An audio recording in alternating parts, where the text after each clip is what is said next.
Beautiful Florida, the Sunshine State, known for its beaches, warm weather, and friendly people. One of the best places to live in Florida is Fort Walton Beach, located on the Panhandle, aka the beautiful Emerald Coast.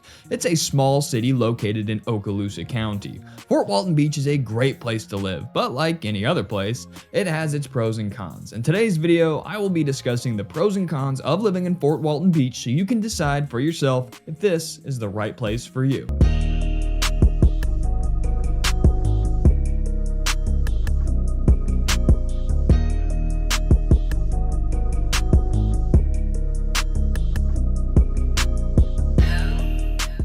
Make me a deal. If you get any value or information out of today's video, hit that like and subscribe button. I would greatly appreciate it. My name is Greyson Roberts, realtor and owner of Boss Properties. If you are looking to buy, sell, or invest in the greater Fort Walton Beach area, don't hesitate to reach out, call, text, or email, whatever is your speed, 24/7. We're daggone robots and we don't sleep. If I can't help you find your dream home myself, I will connect you with a top 5-star rated, best agent, top dog in whatever niche or neighborhood you are looking in Fort Walton. Now be sure you do stick around to this channel because we are covering every city worth living in here on this channel, including the greater Fort Walton area, so stay tuned because we'll be covering all of the smaller cities located around it. Now the first pro is going to, of course, be the beautiful weather. That kind of goes without saying, but I can't make this video without including it, right?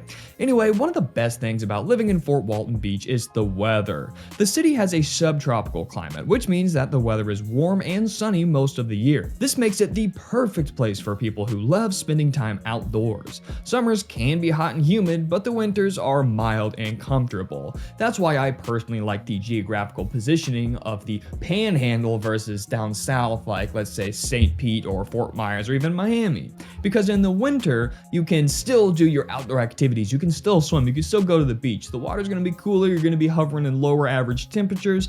But if you enjoy fishing or biking or hiking, that's more of the season to do it while still being able to dip in your heated 365-day pool. Now, the second pro is a low cost of living. In fact, some of the lower cost of living on the Emerald Coast. Obviously, another great thing is it's just cheap. The city is well, I wouldn't say cheap, but the city is relatively affordable compared to other cities in Florida, especially on the coast. And residents can enjoy a comfortable lifestyle without breaking the bank. Housing is relatively affordable, and the cost of food and entertainment is also reasonable. The median home price is $447,000, which puts us a slight tick above the national median home average, but you're living on the ocean, so this is above average quality of life. Number 3 is just great outdoor activities. An outdoor enthusiast's paradise. There's always something to do 365 days a year. Fort Walton Beach is a great place, like I said, for outdoor enthusiasts. The city has a number of parks and nature trails, and residents can enjoy activities such as hiking, biking, and fishing.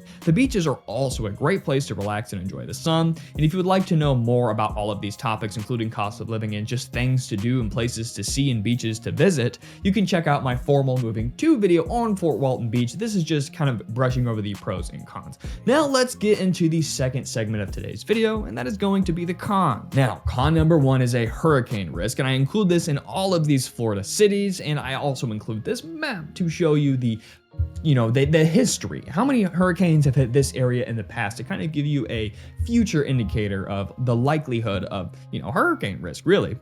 So one of the biggest cons of living in Fort Walton Beach, of course, is the risk of hurricanes. The city is located in a hurricane-prone area, unfortunately, and residents need to be prepared for the possibilities of a hurricane. Now, this can be stressful for some folks, especially those who have never experienced a hurricane. Now, in Florida, everybody always talks about, oh my gosh, at least we don't have tornadoes. They can drop out of nowhere and wipe out a whole city. But people from, let's say, the Midwest, even Tornado Alley, are saying, oh my gosh, I don't know how those Florida people can do hurricanes. So it's just kind of, nothing is actually as big of a deal as the other party makes it seem. I think I worded that in the most political way possible, and I apologize. Now, the second con is being crowded during tourist season. Now, I always say this, if you live in a place worth visiting, you're gonna have daggone visitors. Fort Walton Beach is a popular tourist destination, which means that the city can get crowded during peak tourist season. This can make it difficult to find parking and to navigate the city. It can also lead to longer wait times at restaurants and other popular attractions, but this probably is fairly normal.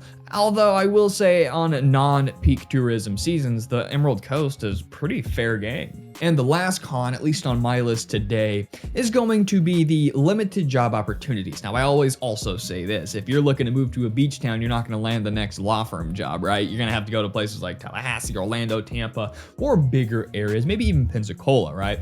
So there's just not a whole lot of career advancement opportunities. Obviously, there are some exceptions to different things, but you'd be surprised the Emerald Coast does have some tech companies, but mostly it's going to be revolving around tourism, hospitality, real estate, stuff like that. In conclusion, Fort Walton Beach, Florida is a wonderful place to live. However, it shares a lot of the cons that most of the other surrounding cities share. So this isn't really a unique list. It's all relatively similar. However, Fort Walton Beach does appear to be a little bit more affordable, that's for sure. I know, researching the market myself, there is definitely some more affordable options there compared to places like, anywhere on 30A, Seaside, Seagrove, even Destin. To put it into perspective even further, Destin's median home price is over $600,000. Anyway, guys, this has been my brief overview of the pros and cons of living in Fort Walton Beach, Florida. If you have any specific concerns, please do not hesitate to send me an email, call me, text me, whatever you want, and I would give you whatever information you have.